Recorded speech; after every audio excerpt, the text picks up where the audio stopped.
Yeah. Believe, consequence. This is a simple process that I learned from Mike Bundrant at the US NLP Center called INLP Center. It's called the ABCDE Process. And as soon as I heard it was called that, I immediately liked it because I thought, good, this is going to be easy to remember and easy to use. He also gives his own example of how he used this process where he was stuck on writing a book but not writing a book, if you see what I mean. I can't do it, I'll spend months on it, it'll be a huge waste of time, and so on. However, he tells the story of how he did the ABCDE process on this. These letters stand for adversity, belief, consequences, dispute, and energize.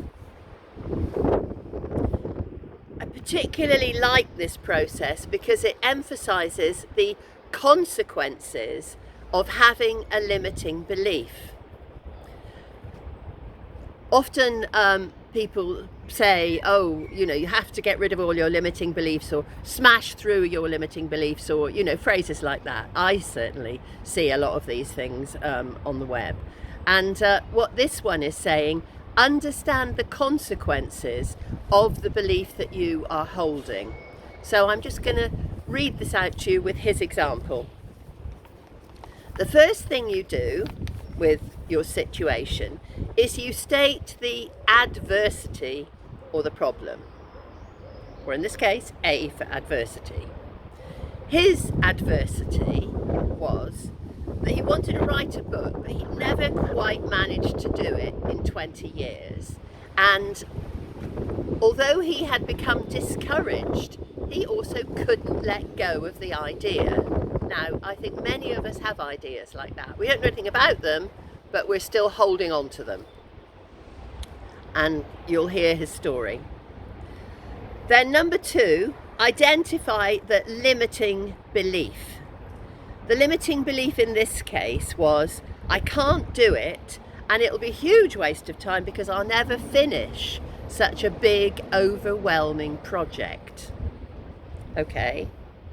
I want to write a book, but I haven't got round to it. I'll never finish such a long, overwhelming project. And what are the consequences of that belief? Well, because of this belief, I don't even try to write a book. I'm absolutely closed-minded about the whole thing. I've never thought of any creative ways that I could use to get it done.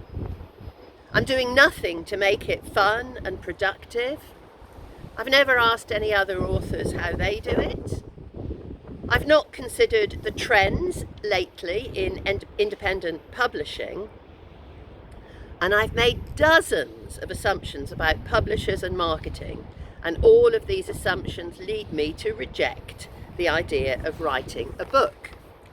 So, the adversity leads to the belief, which leads to the consequences. So the fourth thing to do is to dispute the belief.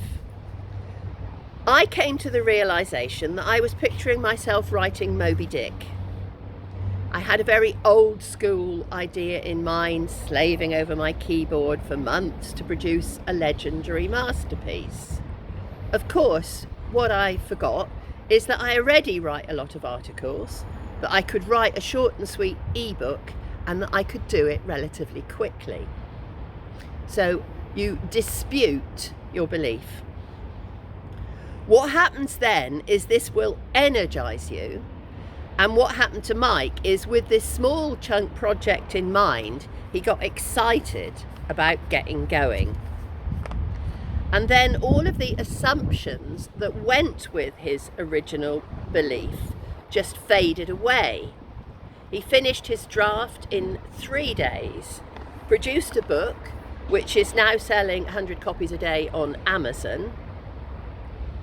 And that was through using this ABCDE method to loosen the grip of the belief, because the consequences of holding on to a belief like this are truly limiting. They cut off your imagination, kill your creativity, and blind you to the real opportunities that you could be taking advantage of. You find yourself unnecessarily hanging on to what is a narrow view of the world. And once you've discovered all that, it's important to just take 1 or 2 steps in the direction of what it is that you want.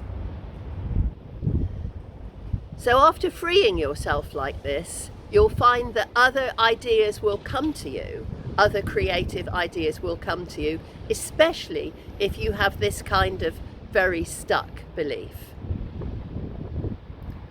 So this has been about the consequences of believing something, understanding the consequences.